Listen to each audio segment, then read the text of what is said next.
गाना बंद करो। बिस्मिल्लाहिर्रहमानिर्रहीम। वालेकुम। आवाज आ रही है? आप लोगों ने ये नोट किया होगा कि इलेक्शन के दौरान मैं कहीं भी नहीं निकला, मैं अपने घर में ही रहा। दोस्तों ने कहा कि जलसा करें, मैंने मना कर दिया। कॉर्नर मीटिंग करें, मैं कहा कोई जरूरत नहीं है, जो खुद जाए काम करे। बिस्मिल्लाह। जलसा मुफ्त में नहीं होता। आज 10 करोड़ रुपया जलसे पे खर्च होता है। क्यों मैंने मना किया और घर से मैं बाहर क्यों नहीं निकला? 2.5-3 महीने पहले ही इलेक्शन का रिजल्ट दिख चुका था और पेमेंट भी हो गई थी। पेमेंट भी कर दी गई थी। जब मैं हमेशा कहता था, और मेरे कुछ दोस्त कहते थे आप बार बार क्यों कहते हैं, मैं हमेशा कहता था कि फेडरेशन की अलामत हमारी फौज है, रखवाली है फेडरेशन की। इस इलेक्शन ने प्रूव कर दिया, कोई भी सियासी पार्टी, कोई भी सियासी लीडर अब नेशनल लेवल पे, कौमी लेवल पे कोई भी नहीं है, सब सूबे लेवल पे आ गए। इस इलेक्शन ने प्रूव कर दिया। अब जहां तक सवाल है, हमने दिलचस्पी नहीं दिखाई, वो मैंने बता दिया कि 2.5-3 महीने पहले ही हमें पता था कि पेमेंट हो गई है, जहां जहां जानी थी पेमेंट चली गई है। बाकी ये हमारा एक आईनी हक है कि हम एहतजाज करें, प्रोटेस्ट करें, लेकिन हमारा प्रोटेस्ट, एहतजाज जो इलेक्शन में डाका डाला गया है उसके खिलाफ है। बाकी फौज हमारी अपनी है, हम सोच भी नहीं सकते जो हमारी फेडरेशन को संभाल रही है उस फौज से हम दूर होंगे, सोच भी नहीं सकते। बाकी सियासी इख्तलाफात होते रहते हैं और सियासत से मैं थोड़ा दूर इसलिए रहता हूं क्योंकि मैं हमेशा कहता हूं जो जितना अच्छा झूठ बोल सकेगा उतना अच्छा लीडर बन सकेगा। इसीलिए मैं ज्यादातर दूर रहता हूं कि झूठ बोलना कम पड़े। बाकी जहां तक इलेक्शन का सवाल है, जो जीता है वो खुद परेशान है, सर पकड़ के बैठा हुआ है, और जो हारा है या हरवाया गया है वो सब हम रास्ते पे निकले हुए। तो अब तो ये जो फैसला जो हमारे मुल्क के करते हैं, अब उनको सोचना पड़ेगा कि अब आपके पास कोई भी कौमी पार्टी या कोई भी कौमी लीडर नेशनल लेवल पे नहीं रहा। अब कौन बचा फेडरेशन संभालने वाला, सिवाय फौज के काम बचा है। अब फलस्तीन में देखो क्या हशर है, गाजा में देखो क्या हशर है, लोग जूते खा रहे हैं, मर रहे हैं। अगर ये हमारी फौज नहीं हो तो हमारा भी यही हशर होगा। हम नहीं चाहते कि हम खुआर हों, खराब हों। ये हमारी फौज है जिसकी वजह से हम इज्जत से भी बैठे हुए हैं, सुकून से बैठे हुए हैं। यही फौज हमारी बॉर्डर संभाल रही है, यही सरहदों को संभाल रही है, दहशतगर्दी से मुकाबला कर रही है। इसी वजह से हम आराम से घूम रहे हैं, फिर रहे हैं। बाकी जहाँ तक सवाल है इलेक्शन का, इस पे भी मैं जरूर थोड़ी रोशनी डालना चाहूंगा। अब इंट्रा पार्टी इलेक्शन है।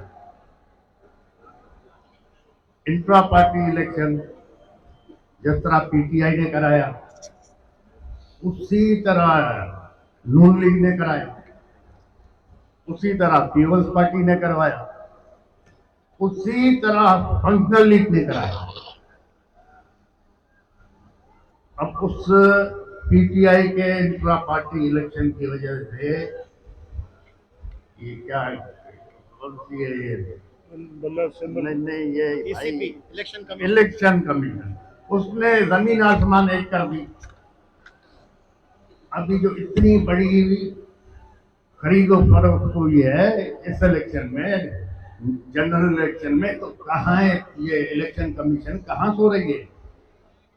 इस पे भी तो कुछ बोले। इमरान खान को सब चोर कहते हैं, चलो ठीक है, चोर है ना। क्या किया है तोशाखाना में? क्या इमरान खान से पहले जो लोग आए थे, प्राइम मिनिस्टर या प्रेसिडेंट, उन लोगों ने कुछ नहीं लिया तोशाखाना में? उन लोगों ने गाड़ियां नहीं ली क्या तोशाखाना से?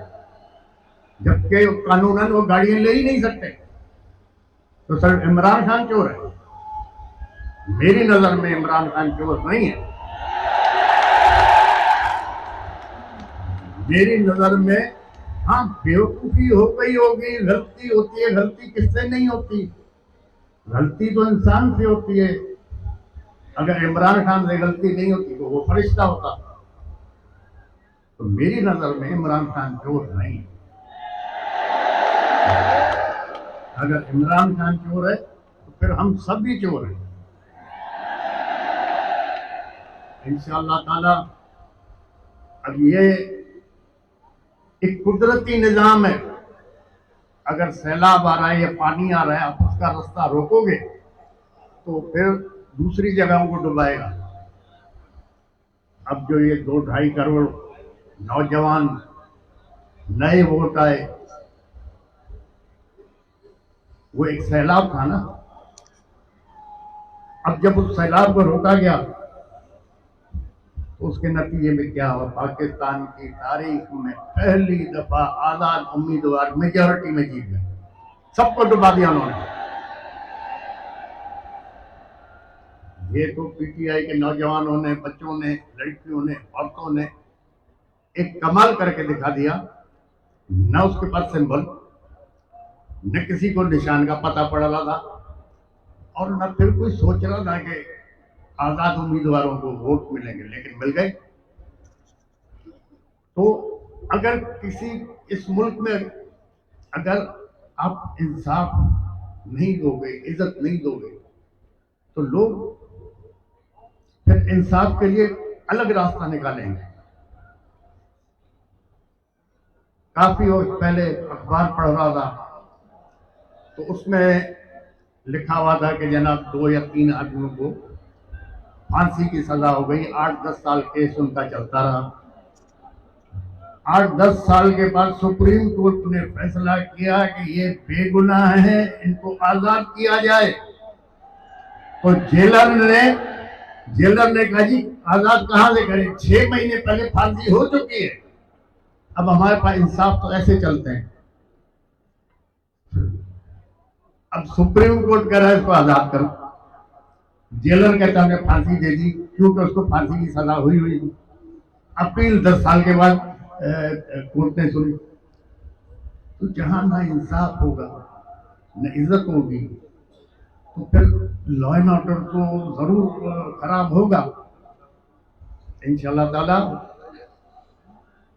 अब सोचना यह है कि कानून के दायरे में रहते हुए और इज्जत से इस मसले को बाकी पार्टियों के साथ, जेयूआई हो गई, जमात इस्लामी हो गई, और मजीद जो भी हमारे साथी हमारे साथ आना चाहें, हम उनसे मिलके उनके मशवरे के साथ इसको चलाएंगे।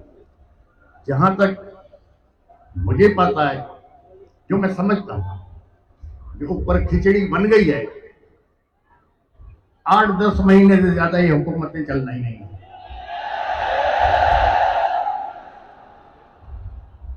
8-10 महीने से ज्यादा नहीं चलना।